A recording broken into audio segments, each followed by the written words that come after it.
ఎన్‌టుడే news.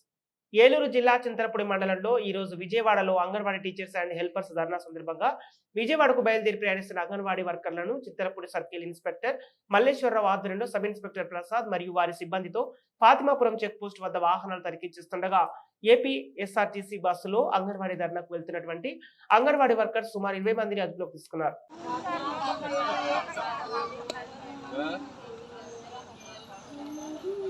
అడుగునా ఉన్నారు.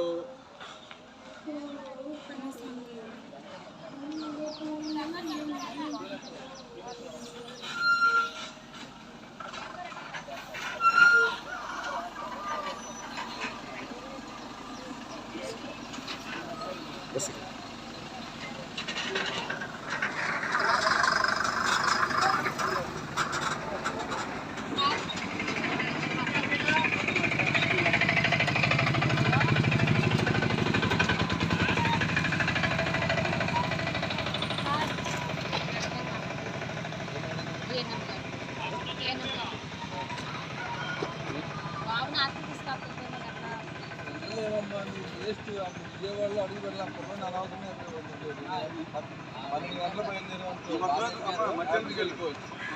వాడు వెళ్ళి ఇబ్బంది పడతావు తప్ప ఏం ఉపయోగం ఉండదు. దారి పొడికి ఇదే పరిస్థితి. నువ్వు అసలు వెళ్ళలేవు.